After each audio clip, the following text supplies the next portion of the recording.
எல்லாருக்கும் என்ன தெரியுமா? பொது புத்தி. உள்ள என்ன இருக்குது? அம்மா அப்பாவா, அவங்களால நமக்கு என்ன கிடைக்கும்? பையனா பொண்ணா, அவங்களால என்ன கிடைக்கும்? மாமியார் மாமனாரா, அவங்களால என்ன கிடைக்கும்? புது பொண்ணு மனைவியா வராளா, அவகிட்ட இருந்து என்ன கிடைக்கும்? புருஷன் கிடைக்கிறானா, அவங்க கிட்ட இருந்து கிடைக்கிறது எல்லாம் 30 ரூபா தான். அவங்களே 3 லட்சம் ரூபா. You are not going anywhere. நாம் எங்கேயும் போகவில்லை. எங்கேயும் போலனா ஏன் ஓடுறோம்? இதுதான் தோழமைகளே பதில். நாம் நின்று கொண்டிருக்கக்கூடிய நிலம் பின்னோக்கி நகர்ந்து கொண்டிருக்கிறது. ஏற்கனவே நிற்க வேண்டிய இடத்தில் நிற்க வேண்டும் என்றால் தலைதெறிக்க ஓடியாக வேண்டும். அதனால் ஓடிக்கொண்டிருக்கிறோம் என்று சொன்னாள் வெள்ளை ராணி. எங்க அம்மா அழுதா, இன்னைக்கோங்க நான் சத்தியமா சொல்றேன், எங்க அம்மா அழுதாங்கன்னா எனக்கு இங்க நடுக்க வந்து என் கண்ணுல கண்ணீர் வந்துருதுங்க. எங்க அம்மாக்கு 80 வயசுங்க. அன்னைக்கு ஏதோ நினைச்சுக்கிட்டு நான் வேற, என் பையன் கேட்கறான், வாட் ஹேப்பன்? நல்லா தானே இருந்த காலையில். நான் அப்படி பார்த்தேன். சொல்லாத எனக்கு, நான் எங்க கவலைப்படுறேன் தெரியுமா? என்கிட்ட நீ இப்படி பேசுறியே, உன் பிள்ளை உன்கிட்ட எப்படி பேசும்? வருகிறான், காலம் தள்ளி போகிறதெல்லாம் வேற. ரேஸ்ல இருக்கிறானா இல்லையா? நடுவரா உட்கார்ந்து இருந்த என் பக்கத்துல உட்கார்ந்து சேர் போட்டு உட்கார்ந்தானா இல்லையா? எங்கே போகிறோம் என்பதை ஒருவன் ஒருத்தி மிக தெளிவாக தெரிந்து, யாரும் யாருக்கும் போட்டி இல்லைங்க. யாரும் யாருக்கும் போட்டி இல்லை. பேச்சுத்துறை நன்றாக இருக்க வேண்டும் என்றால் இதோ இந்த நேரத்தில் தமிழ்நாட்டில் ஆயிரக்கணக்கான மீட்டிங் நடந்துட்டு இருக்கு. அங்கே எல்லாம் பேச்சாளர்கள் சிறப்பாக பேசினால்தான் மக்கள் பேச்சுத்துறையின் மீது நம்பிக்கை கொண்டிருப்பார். இந்த உழைப்புங்கிறதுக்கு பின்னால இருக்கக்கூடிய சுரண்டல் இருக்குல்ல, உங்க எல்லாருக்கும் சொல்றேன், உழைப்பை சுரண்டுபவனை விட மிக மிக கொடூரமானவன் நம் நேரத்தை சுரண்டுபவன். நேரத்தை சுரண்டுவதற்கு நீங்கள் அனுமதிக்காதீர்கள். ஒரு டைம் நீங்க உட்கார்ந்து கேட்கறீங்களா? It is an investment. இது இன்வெஸ்ட்மெண்ட் தான். எதை செய்தாலும் இன்வெஸ்ட் பண்ணுங்க. இன்வெஸ்ட் பண்ணிட்டு வரணும்னா, அயல் நாட்டுக்காரன் ஒரு கதை சொன்னான். வெட்டுக்கிளிக்கும் எறும்புக்கும் ஒரு நட்பு இருந்தது. வெட்டுக்கிளி உட்கார்ந்துட்டு இருந்தது, மழை பெஞ்சது. வெட்டுக்கிளியால பறக்க முடியல, பசியில வாடி இருந்தபோது எறும்பு கிட்ட போய் கேட்டுச்சு. நம்ம நாமக்கல் தங்கம் கேன்சர் சென்டர்ல ரோபோட்டிக் மூலமா அதிநவீன புற்றுநோய் அறுவை சிகிச்சை செய்யறதுனால நம்ம கிட்னியை இழக்க வேண்டியதில்லை. கிட்னியும் பாதுகாப்பா இருக்கும். தங்கம் ஹாஸ்பிடல். பர்ஸ் வச்சிருந்த அந்த பர்ஸை காணோம். ஓடி வந்து ஐயா கிட்ட சொல்றேன். அவர் தான் புத்தக கண்காட்சி நடத்துறார். ஐயா, பர்ஸை காணோம் ஐயா. என்ன கேட்பாரு நினைக்கிறீங்க? சரி, உங்ககிட்ட தான் வரேன். என்னன்னா உங்களுக்கு ரொம்ப பிடிக்கும். என்ன கேட்பீங்கப்பா? ஹை, தப்புன்னு கேட்டுருவீங்களாமா? கவலை கொண்டவர்கள் எப்படி கேட்பாங்கன்னா, எங்கடா தொலைச்ச? பஸ்ல. பஸ் போயிடுச்சா? போயிடுச்சு. தேனியா? தேனு. ஓன்னு அழுறேன். அப்போதான் இந்த கேள்வி வரும், இவ்வளோ அழுவுறியே, எவ்வளோ பணம் வச்சிருந்த? 30 ரூபா. என்ன சொல்வீங்க? போனா பர்ஸு 3 லட்சம் ரூபா. எல்லாருக்கும் என்ன தெரியுமா? பொது புத்தி. உள்ள என்ன இருக்குது? அம்மா அப்பாவா, அவங்களால நமக்கு என்ன கிடைக்கும்? பையனா பொண்ணா, அவங்களால என்ன கிடைக்கும்? மாமியார் மாமனாரா, அவங்களால என்ன கிடைக்கும்? புது பொண்ணு மனைவியா வராளா, அவகிட்ட இருந்து என்ன கிடைக்கும்? புருஷன் கிடைக்கிறானா, அவங்க கிட்ட இருந்து கிடைக்கிறது எல்லாம் 30 ரூபா தான். அவங்களே 3 லட்சம் ரூபா. இந்த பெருமதி நமக்கு எப்பொழுது புரியும்? அப்படி புரிஞ்சிருச்சுன்னா டெஸ்டினேஷன் தெரியும். எதற்காக எதை இழக்கலாம், எதற்காக எதை இழக்கவே கூடாது என்பதனை நமக்கு தெரிந்து போகும். நான் இந்த தம்பி வந்து ஒரு நாய் பத்தி சொன்னான். தம்பி, நாய்க்கு நாங்க பேர் வைப்போம், பேர் வைக்கல அப்படின்னு நீங்க சொன்னீங்க. நாய்க்கு பேர் வைப்போம், ஆனா அது அந்த முதலாளிக்கு மட்டும்தான் தெரியும். அடுத்தவங்களுக்கு தெரிஞ்சா கூப்பிட்டா அது திரும்பி பார்க்கன்றதுனால நாங்கள் சொல்றது இல்லை. எங்க மரபுல பின்னால் இருந்து வந்தவங்களை பார்த்து இப்போ எல்லாரும் கேட்குற மாதிரி நாயை வந்து நாங்கள் வளர்க்க ஆரம்பிச்சிட்டோம். இன்னொன்று என்னன்னா, கடிக்காத நாய் எல்லாத்தையும் வீட்டுக்குள்ளே வச்சிருக்கிறாங்க. கடிக்கிற நாய் எல்லாத்தையும் ரோட்ல விட்டுருக்குறாங்க. எங்க போனாலும் செய்தித்தாளை பிரிஞ்சா நாய் கடிச்சு நாய் கடிச்சு நாய் கடிச்சு நாய் கடிச்சு தான். பஞ்சாப்ல இப்போ 3 மாசத்துக்கு முன்னால இதுல பதிவு செய்யறேன் நான்.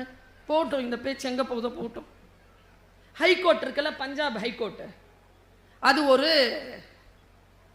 தீர்ப்பு சொல்லி இருக்குதுங்க. பஞ்சாப்ல யாருக்காவது நாய் கடிச்சா அத தெரு நாயா இருந்தா அரசாங்கம் கொடுக்கணும், வீட்டு நாயா இருந்தா ஓனர் கொடுக்கணும். என்னன்னா எவ்வளோ இன்ச்சு சதை காயப்பட்டிருக்குதோ ஒரு ஒரு இன்ச்சில் ஒரு மில்லி மீட்டருக்கு 10,000 ரூபா கொடுக்கணும்னு எழுதியிருக்கு. சென்னையில் மட்டும் 2 லட்சம் நாய் சுத்துது, எல்லாரையும் தான் கடிச்சிட்டு இருக்குது. நான் ஒரு விஷயம் சொல்றேன், நாய் அப்படின்ற சொல்றோம்ல, நான் ஒரு குணத்துக்காக சொல்றேன். அது நாய்கிட்ட மட்டும் இல்லை, நம்ம எல்லார்கிட்டையும் இருக்கு, உயிரினங்கள் கிட்ட அது இருக்கு. இந்த தலைமுறை அதை விட்டுட்டோமோ அப்படிங்கிற கவலை தான். என் பாட்டியிடம் என் தாத்தாவிடம் இருந்த அந்த இயற்கையோடு ஒன்றிய உணர்வு இன்றைக்கு இயற்கை இடத்தில் இருப்பது போல் மனிதர்களிடத்தில் இல்லையோ என்கின்ற கவலையோடு நான் 2 விஷயத்தை நான் பதிவு செய்றேன். நம்ம எங்க போறோங்கிறது நமக்கு தெரிஞ்சிடும். இங்க என்னுடைய தோழி இருக்கிறாள், புனிதா கணேசன், பெரிய ஒரு நிறுவனத்திற்கு சொந்தக்காரர்.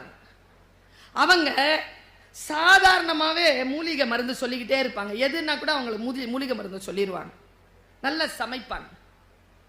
இந்த மூலிகை மருந்து இருக்குல்ல, இந்த இயற்கையோடு ஒன்றிணைக்கக்கூடிய திறன், அந்த மனம் படைத்தவர்கள் தான் தஞ்சையில் வாழக்கூடிய நிறைய பேர். இந்த தஞ்சைக்குன்னு ஒரு விஷயம் இருக்குங்க. நான் தமிழ் படித்தவள், மருத நிலம் உங்களுடையது, நீங்கள் மருத நிலத்திற்கு சொந்தக்காரர்கள், வயலும் வயல் சார்ந்த இடம், இயற்கையோடு ஒன்றிணைந்தவர்கள் நீங்கள். பாருங்க, அந்த ஒரே ஒரு காட்சி மட்டும் ஜியோகிராபிக்கல் சேனல்ல வருது. நாமெல்லாம் எங்க போறோங்கிறத கொஞ்சம் தெரிஞ்சுக்கோங்க. ஜியோகிராபிக்கல் சேனல்ல ஒருத்தர் என்ன பண்றான், இலைய பின்றான்.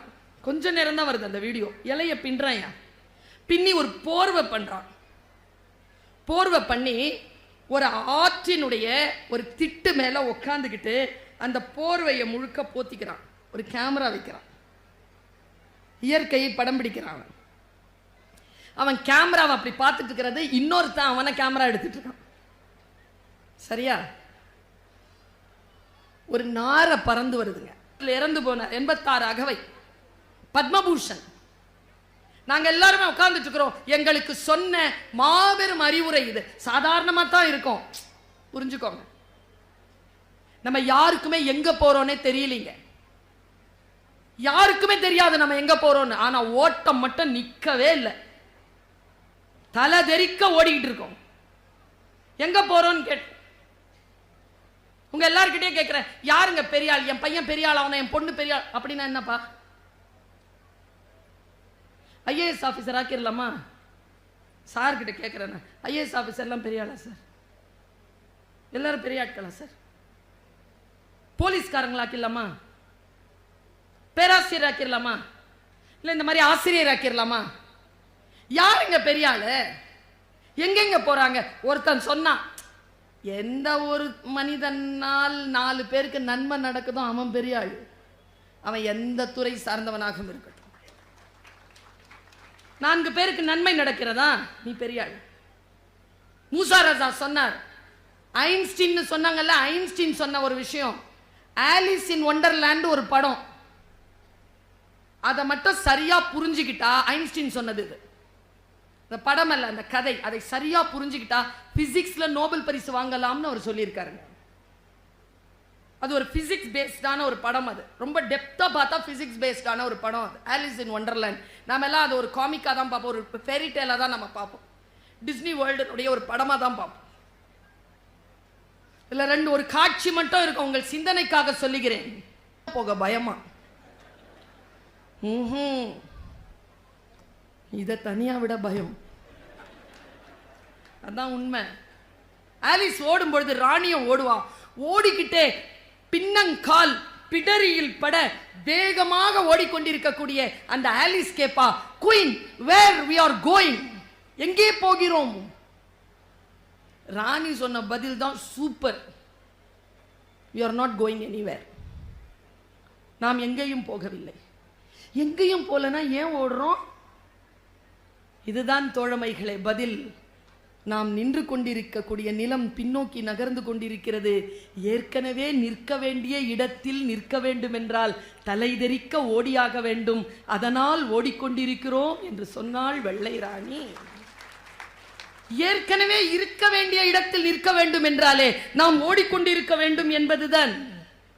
யோசித்து பார்த்தால் நம்முடைய வாழ்க்கையில் நமக்கு சில தெளிவு, கொஞ்சம் அலர்ட்டா இருக்கணும். நம்ம குழந்தைகள் அலர்ட்டா இருக்குதா? அலர்ட்டான படிப்பை நம்ம கொடுக்கிறோமா? ஒரு காலகட்டத்தில் படித்தவர்கள் கிட்ட இருந்த விழிப்புணர்வு இன்றைக்கு இருக்கக்கூடிய இளைஞர்கள் கிட்ட இருக்கா? நான் பிஆர்ஓவா உட்காந்துருக்கேன். ஃபர்ஸ்ட் ஸ்டாண்டர்டுக்கு ஒரு அம்மா வந்து குழந்தைக்கு அட்மிஷன் கேட்குது காலேஜில். ஸ்கூலில் எங்கே போங்க என்ன, நான் பக்கத்தில் எங்கள் ஸ்கூலு. இந்த ஸ்கூல் நல்ல ஸ்கூலா மேடம் கேட்குறாரு உங்கள் அப்பா. எங்கள் ஸ்கூல் நான் எப்படி சொல்கிறது? நீங்கள் போய் பாருங்கள், உங்கள் குழந்தைக்கு ஏற்றதாக இருந்தால் சேர்த்துக்கோங்க. ஒரு கேள்வி கேட்டாருங்க, ஆடி போனேன் நான். என் குழந்தைய நான் அங்கே சேர்க்குறேன், அங்கே நீட் தேர்வுக்கு ட்ரைனிங் கொடுப்பாங்களா? நான் இப்படி சொன்னேன், சரியாக சொல்லியிருக்கேன் நான் பாருங்க. ஃபஸ்ட் ஸ்டாண்டர்ட் படிக்கும்பொழுது உங்கள் குழந்தைக்கு நீட் தேர்வுக்கு ப்ராக்டிஸ் பண்ணால் அந்த குழந்தை லூஸ் ஆயிரும், பரவாயில்லையா?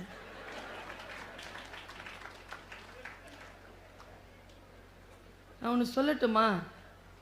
குழந்தைகள் வளர்வதற்காக குழந்தைகளாக இல்லை, குழந்தைகள் குழந்தைகளாக இருப்பதற்காக குழந்தைகளாக இருக்கிறார்கள். குழந்தைகிட்ட இருந்து பறிச்சிட்டோமே. எங்க 1.5 வயசு குழந்தை அடிக்குதுங்க அம்மாவை கோவத்தில். அந்த அம்மா சிரிக்குதுங்க. எங்க அம்மாவா இருந்தால் உதட்டில் பளிச்சுன்னு ஒரு அடி விழும், தொடையில ஒரு கிள்ளு விழும். இப்படி பார்த்தாலே நடுங்கி உள்ள போயிடுவோம் நாங்கெல்லாம். இன்னைக்கு பார்த்தா என்ன அப்படிங்குது. எங்க அம்மா அழுதா இன்னைக்கோங்க, நான் சத்தியமா சொல்றேன், எங்க அம்மா அழுதாங்கன்னா எனக்கு இங்க நடுக்க வந்து என் கண்ணில் கண்ணீர் வந்துருதுங்க. எங்க அம்மாக்கு 80 வயசுங்க. அன்னைக்கு ஏதோ நினைச்சுக்கிட்டு நான் அழுறேன், என் பையன் கேட்கறான் வாட் ஹேப்பன். நல்லா தானே இருந்தேன் காலையில். நான் அப்படி பார்த்தேன், சொல்லாத எனக்கு. நான் எங்க கவலைப்படுறேன் தெரியுமா? என்கிட்ட நீ இப்படி பேசுறியே, உன் பிள்ளை உன்கிட்ட எப்படி பேசும்? அவங்கள நம்ம எப்படி வளர்த்து விட போறோம்? எங்கே போகிறோம்? பாண்டிங் இருக்கா இன்னைக்கு? அப்பா நான் ஒரு பாண்டிங் இருந்ததே, அம்மா நான் ஒரு பாண்டிங் இருந்ததே, இன்னைக்கு இருக்கான்னு நான் கேட்கிறேன். இப்படி சொல்றேங்க. 12 ரொம்ப ஓப்பனாவே சொல்றேங்க. 12 வயசுல நான் இருக்கும்போது எங்க அப்பாவுக்கு வேலை போயிடுச்சுங்க. எங்க அம்மா எங்க அப்பாவுக்கும் பிறந்தது 5 பிள்ளைங்க நாங்க. எனக்கு 12 வயசு தான், எனக்கு கீழே 2, எனக்கு மேல 2. வயசை பார்த்துக்கோங்க, 3 வயசு தான். எல்லாம் பச்சை பிள்ளைங்க, பசிக்கோங்க எல்லாருக்கும். வேலையில் ஒரு நாள் 5 ரூபாய் தான் கொடுப்பாரு அப்பா, வாரத்துக்கு 50 ரூபாய் கொடுப்பாரு, அவ்வளவுதான். ஆனா எங்க அம்மா ஒருபோதும் என்னுடைய தந்தையாரை பொருளாதார சூழல் காட்டி எங்களுக்கு முன்னால் சண்டையிட்டதே கிடையாது. இது என் இறை மீது ஆணையா நான் சொல்றேன். மரியாதை குறைவா பேசினதே இல்லை. ஏன் தெரியுமா? எங்க அம்மாக்கு தெரிஞ்சு போச்சு, எங்க அப்பா சம்பாதிக்கிற சம்பாத்தியத்தை விட முக்கியமானது 5 பிள்ளைங்களுக்கும் தகப்பன் என்கின்ற ஸ்தானத்தில் அவன் இருப்பது. அந்த வேல்யூஸை இன்னைக்கு நாம நம் குடும்ப குழந்தைகள் கிட்ட கொடுக்குறோமா? அம்மா ஒரே சண்டையா இருக்குமா? கல்யாணம் ஆகி 10 நாள் தானடி ஆச்சு, அப்படிதான் இருக்கும். அம்மா வெளிநாட்டில் இருக்கிறேன் இல்லைம்மா, யாரும் இல்லைம்மா, கூட பயமா இருக்குமா, எல்லாம் சரியா போயிடும்ப்பா. சரி இந்த டெட் பாடியை என்ன பண்றதுன்னு சொல்லுச்சு. அது சண்டையாவா இருக்கு இன்னைக்கு? வாழ்க்கையில் எல்லோரும் பிரிந்து கிடக்கிறார்கள். எல்லோரும் பொருள் தன்னை தானே மதித்துக் கொள்ளுதல்ங்கிற லெவல்ல போய்கிட்டே இருக்கும் பொழுது கொஞ்சம் நினைச்சு பாருங்க, ஒரு மிகப்பெரிய ஸ்காசிட்டி வரத்துக்குள்ள நம் உறவுகளை, நம் இயற்கையை, நம் விழுமியங்களை, நம் இலக்கியங்களை நாம் பேணிக்கொள்ள வேண்டும் என்றால் இத்தகைய புத்தக கண்காட்சியில் இருக்கக்கூடிய புத்தகங்களை வாங்கி கொண்டு போய் தன்னுடைய வீட்டில் உணவு நேரத்தில், ஓய்வு நேரத்தில் குடும்பத்தோடு சேர்ந்து இந்த சனியனை கொஞ்சம் மூடி வச்சுட்டு புத்தகங்கள் படிக்கக்கூடிய வாய்ப்பை பெறுங்கள் என் உறவுகளை. இந்த ஒரே ஒரு விஷயத்தை நான் சொல்லிட்டு போறேன். நாம் பல நேரங்களில் நம்ம உண்ணாவிரதம் இருக்கோம் தானே. நேற்று கூட ஆடி வெள்ளி பிரதோஷம், கரெக்டா சொன்னா? கொஞ்ச நாளைக்கு முன்னால ஈஸ்டர் வந்தது, 40 நாள் லேந்து நாட்கள் இருந்தீங்களா? அதுக்கு முன்னால வந்தது ரம்ஜான், 30 நாள் நோன்பு இருந்தோமா? எல்லாருக்கும் கேட்கிறேன், எல்லாத்துக்கும் நோன்பு இருக்கோம்ல. நான் ஒரு நோன்பை கற்றுக் கொடுத்துட்டு போறேன். இன்னைக்கு ஒரு நாளைக்கு 2 மணி நேரம் டிஜிட்டல் ஃபாஸ்டிங்ல இருங்க. இதை பயன்படுத்தாம இருங்க. முழிப்பா இருக்கும்போது 2 மணி நேரம் பாருங்க, வித்தை வித்தை நடக்கும். நாங்க இந்த நேற்று ஒரே என்னை எல்லாரும் கரிச்சு கொட்டினாங்க. என்ன, நேற்று இரவு எனக்கு அமெரிக்கால இருந்து ஒரு கால். கரெக்டாக கட் ஆயிடுச்சு. 10 மணிக்கு ஸ்க்ரீன் ஆஃப் போட்டு வச்சிருக்கேன். 7 மணிக்கு தான் ஓப்பன் ஆகும். 10 மணிக்கு மேலே பேச முடியாது. என்னுடைய ஸ்க்ரீன் டைம் முதல்ல 13 மணி நேரம் இருந்தது, அப்புறம் 8 மணி நேரம் ஆச்சு. இப்போ என்னுடைய ஸ்க்ரீன் டைம் 2 hours. 2 மணி நேரத்திற்கு மேல் நான் இந்த தொலைபேசியை பயன்படுத்துவது இல்லை. மற்ற விஷயங்களுக்காக என்னுடைய கவனத்தை செலுத்த தொடங்கி இருக்கிறேன். என் உடல் நலம், என் புத்தி நலம், என் குடும்ப நலத்திற்கு என்னிடத்தில் இப்பொழுது நேரம் கிடைத்து கொண்டிருக்கிறது. அனுபவத்தில் சொல்கிறேன் நான். நமக்கு பல நேரங்கள்ல எங்கே எந்த வாழ்க்கையை எப்படி அமைத்துக் கொள்வதுன்னு தெரியல. பிரிட்டோ கிட்ட நான் கேட்டேன், தம்பி உன் வாழ்க்கை இலக்கு என்ன? ரொம்ப குறைவான பதில் பேர் தான் அந்த பதில் சொல்லியிருக்காங்க. ஒரு சக்சஸ்ஃபுல்லான ஸ்பீக்கரா வரணுங்கிறது என்னுடைய இலக்கு மேடம்னு சொன்னான் தம்பி. அப்ப அவனுக்கு ரொம்ப சின்ன வயசு. வருகிறான், காலம் தள்ளி போகிறதெல்லாம் வேற. ரேஸ்ல இருக்கிறானா இல்லையா? நடுவரா உட்கார்ந்து இருந்த என் பக்கத்துல உட்கார்ந்து சேர் போட்டு உட்கார்ந்தானா இல்லையா? எங்கே போகிறோம் என்பதை ஒருவன் ஒருத்தி மிக தெளிவாக தெரிந்து, யாரும் யாருக்கும் போட்டி இல்லைங்க. யாரும் யாருக்கும் போட்டி இல்லை. பேச்சுத்துறை நன்றாக இருக்க வேண்டும் என்றால் இதோ இந்த நேரத்தில் தமிழ்நாட்டில் ஆயிரக்கணக்கான மீட்டிங் நடந்துட்டு இருக்கு. அங்கே எல்லாம் பேச்சாளர்கள் சிறப்பாக பேசினால்தான் மக்கள் பேச்சுத்துறையின் மீது நம்பிக்கை கொண்டிருப்பார்கள். அதனால நான் மட்டும் நல்லா பேசணும்ன்றது இல்லை, 999 பேரும் நல்லா பேசணும். இந்த மனநிலையில் இருக்கக்கூடியவர்கள் தான் போட்டி என்பது. ஒருத்தன் ஒரே ஒரு அனௌன்ஸ்மெண்ட் தாங்க, எல்லாருக்கிட்டையும் பலூன் கொடுத்துட்டு கடைசி நிமிஷம் வரைக்கும் எவன் பலூனை வச்சிருக்கிறானோ அவன் தான் ஜெயிக்கிறவன் அப்படின்னு சொல்லிட்டார். 5 நிமிஷம் உங்களுக்கு டைம். ஒருத்தன் வச்சுக்கிட்டே இருந்தான் பாருங்களேன், 5 நிமிஷத்துல அதுவே உடஞ்சிருச்சு. இன்னொருத்தன் என்ன அந்த உடஞ்சிருச்சு இல்ல, அவன் என்ன பண்ணா, பின்ன எடுத்து அடுத்த வந்து குத்திட்டான். எல்லாரும் ஒண்ணுக்கு ஒண்ணு இப்படி பண்ணிட்டாங்களா. ஒருத்தன் மட்டும் கையில வச்சுட்டு இருக்கும்போது துரத்தி ஓடுறாங்க ஒருத்தன், அவன் ஜெயிச்சிடக்கூடாதுன்னு. அந்த வீடியோல கடைசியா அந்த மோட்டிவேட்டர் சொன்னார், நான் யாரிடத்தில் கையில் கடைசி வரைக்கும் பலூன் இருக்கிறதோ அவர்கள்தான் ஜெயிப்பார்கள் என்று தானே சொன்னேன். நீங்கள் எல்லோரும் சேர்ந்து முடிவெடுத்திருந்தால் எல்லோரும் ஜெயித்திருக்கலாம் தானே. இயற்கையால் விபத்து நேரிடுகின்றவர்கள் தவிர அடுத்தவர்களால் தோற்கடிக்கப்படுகின்றவர்கள் குறைகின்ற காலம் எப்பொழுது நமக்கு வரும்? பொறாமைங்கிறது என்ன தெரியுமாங்க? அடுத்தவன் நல்லா இருக்கிறான்னு பார்த்து வைத்தறிச்சல் படுறோமே, அது பொறாமை இல்லை. அது எல்லாருக்கும் இருக்கும், வாழணுங்கிற ஆசை. ஆனால் யார் ஒருவன் அடுத்தவன் தோற்று போனால் சந்தோஷப்படுகிறார்களோ அவன்தான் பொறாமைக்காரன். அந்த பொறாமை இல்லாமல் நாம் இருப்போமா? நான் தீர்வு சொல்லுகிறேன், இளைஞர்களுக்கு சொல்லுகிறேன். நிறைய பாய்ஸ் இருக்கிறீங்க, அந்த பாய்ஸ்க்கு சொல்றேன், கோபப்படுவது அல்ல தம்பி வீரம். எவ்வளவு கோபம் வருது உங்களுக்கு? டே அப்பா சொல்லட்டுமா, உன் அம்மா நான் சொல்கிறேன், கோபப்படுவது அல்ல வீரம். எவன் ஒருவன் கோபத்தை கட்டுப்படுத்திக் கொள்கிறானோ அவன்தான் வீரன் என்பதுதான் தமிழ் மரபு. கோபத்தை வெளிப்படுத்துபவன் இல்லை. நான் இப்படி இந்த கருத்தை சொல்லி 8:18 2 நிமிடங்களில் ஒரு கருத்தை சொல்லிட்டு போறேன். காதுகளில் இலை விரித்து நல்ல சொல் கேட்பதற்காக காத்திருக்கிறீர்கள். இலக்கை நிர்ணயிக்கின்ற பொழுது நான் என்னை பார்த்து நிறைய பேர் சொல்லுவாங்க, கேட்பாங்க, மேடம் நீங்க பேசுறதெல்லாம் எனக்கு தெரியுது மேடம், ஆனா உங்களை மாதிரி பேசணும்னா என்ன மேடம் பண்றதுன்னு.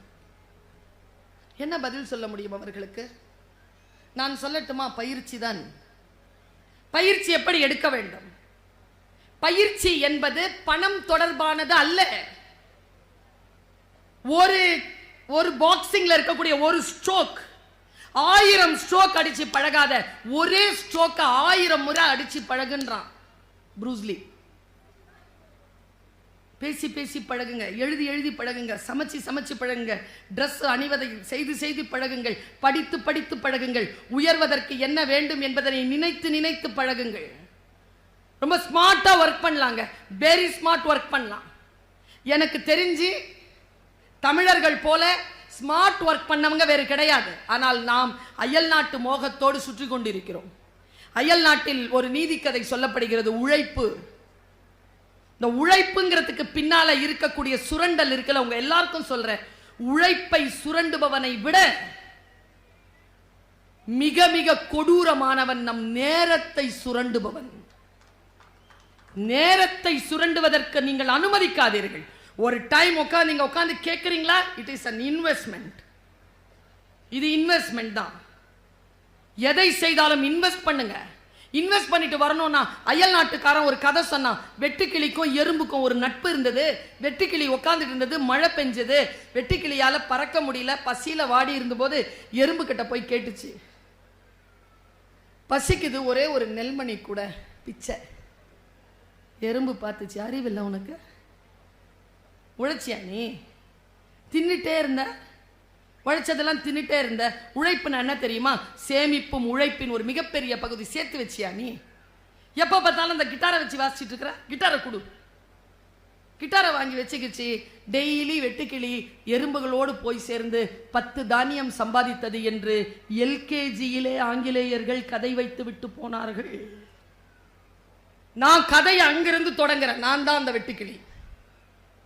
நான் எங்கே போகிறேன் என்று எனக்கு தெரியும், அதனால் சொல்லுகிறேன்.